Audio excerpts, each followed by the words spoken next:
From beautiful Rich Harvest Farms in Sugar Grove, Illinois, Go TV presents your International Diamond Cup featured foursome.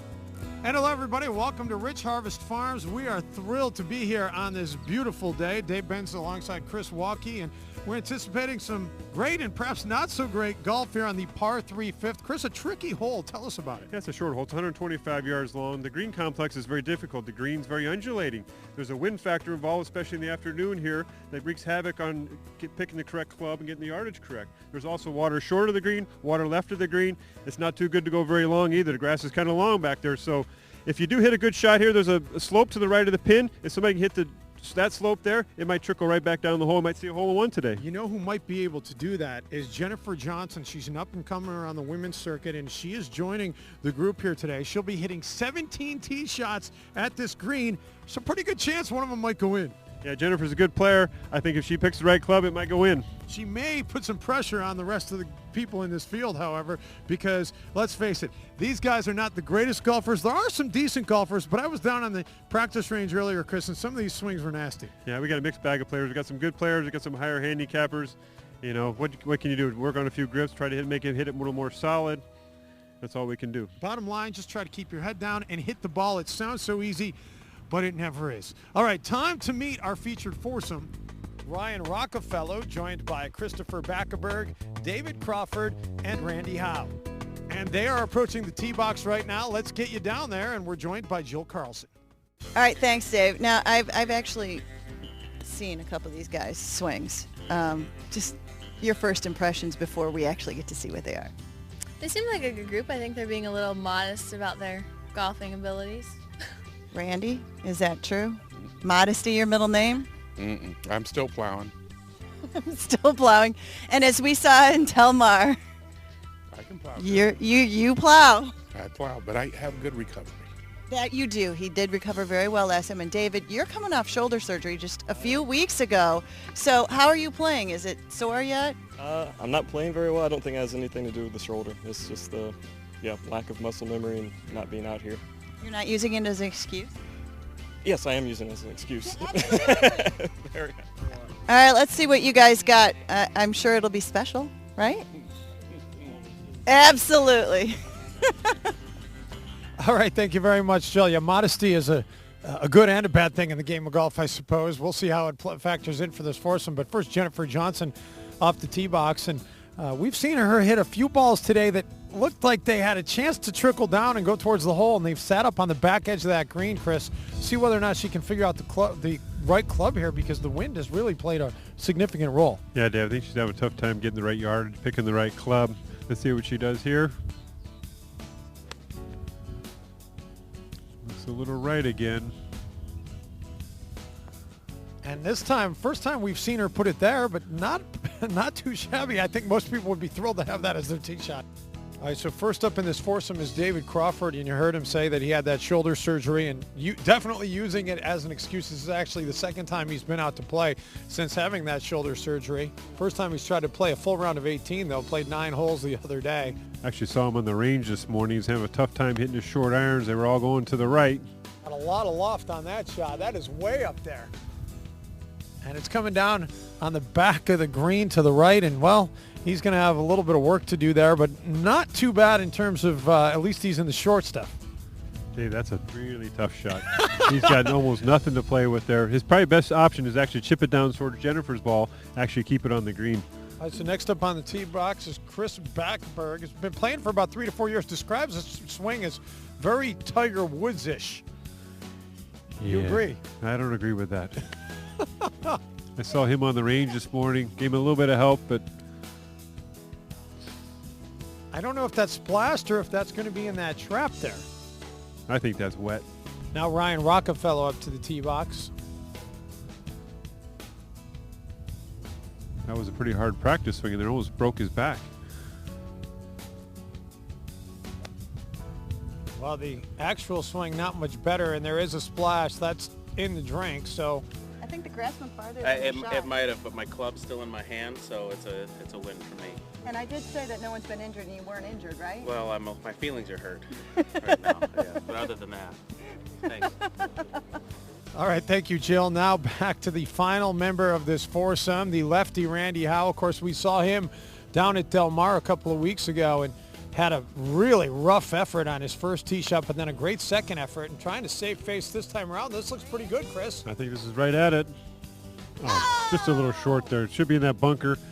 People are having trouble out of that bunker today, though. Needs to make sure he can follows through and gets it out of up with the front lip. While we have a moment, let's get it to the fourth member of our broadcast crew. A short time ago, Tim Morris spoke with Jack Allen of Navistar. Thank you very much, Dave. Talking to Jack Allen, president of the North American Truck Group. And Jack, this has been a special, special day, hasn't it? Well, Rich Harvest is a one-of-a-time location for our guests to come. We had beautiful weather. People played well. People had a great time. And we're thrilled to be able to host our dealers and our customers again this year at another fine venue for a great event and relationship building and being able to thank our customers for their business. What is it about a golf course where, you know, a lot of business gets done and a lot of camaraderie? It's just a special place to get together. Well, it's very rare in the environment we live in today to be able to spend any real quality time with customers. So to get an opportunity to come out and have lunch and spend 5 hours on the golf course and have dinner is really unique. And the beauty of Rich Harvest is, you know, this is the kind of place that very few people get the opportunity to play. And that's what makes it so special. I understood you made a wise decision today. You not play golf. You fished instead. You did well. Well, I wanted to host and be able to go around and talk to all the customers. But then someone put a fishing pole in my golf cart, so we went fishing. And they have 3 or 4 real big stock lakes here and caught a few bass and had a great time. No double bogeys. No double bogeys, no. Thanks a lot, Jack. You bet. Thank you. All right, thank you, Tim. While we're away, David Crawford, his second shot goes errant over the green. Not enough loft on that shot, but he gets lucky as it catches up against the rock and doesn't go in the drink. And so now he's got an easy shot back up the hill. He's got lots of slope behind there. He can run that ball up the slope, let it trickle back to the hole. Yeah, after taking that drop, boy, that is a great effort, and he's able to get his rest of his foursome to give him a gimme, so he'll walk away from here with a bogey. Meantime, a quick shot there by Ryan Rockefeller after taking a drop, and that's going to roll off the backside of the green as well.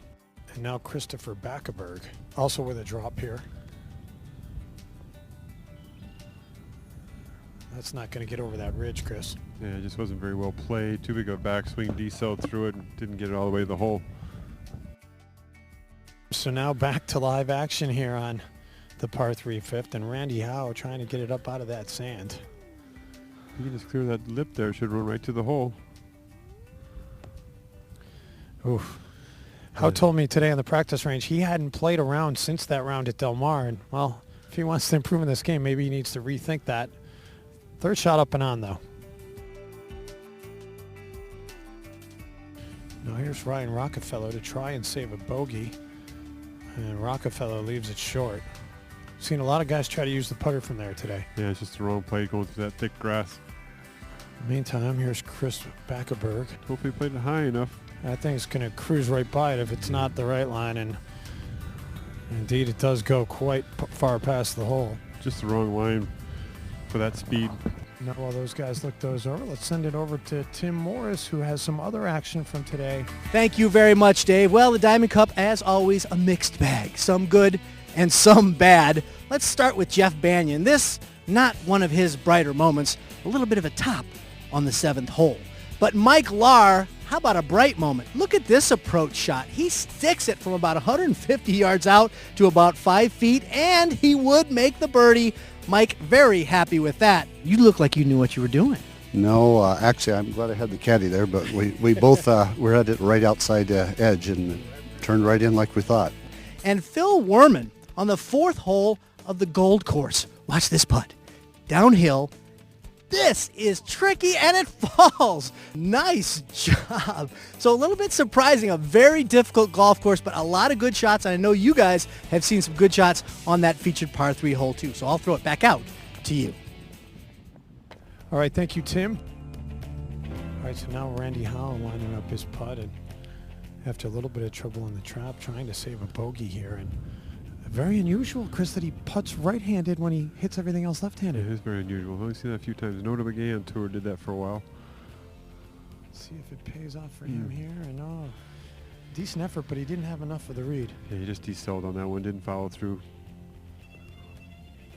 Now coming back the other way for a double bogey, and he does put it down in the hole for a 5. Now here's Backerberg back the other way. He's trying to save a 5 with this 13-foot putt. It's pretty straight, maybe a little left or right. You know, everyone all day has missed that putt to the right. They're just not playing the break enough. Now he'll tap in for a 6. Ooh, just squeaked that one in. All right, David, I don't know what you were thinking there on that second shot. Chris thought you should have had a little bit more loft on your club. He was probably right. I should have gone with the sand wedge that was in my bag. But yeah, I was hoping to catch it a lot earlier on the slip there, and yeah, flubbed it up. At least it didn't go in the water. Yeah, very lucky on that. And you got a smart caddy for telling you to take a drop there. That's what he told me to do. I'll do whatever he says. He seems to know what he's talking about. Well, best of luck the rest of the way. I hope the shoulder doesn't flare up too much. I know Jill talked to you about it. You said it's a perfect excuse. So you're lucky you got a built-in excuse today. Yep, built-in excuse. That's great.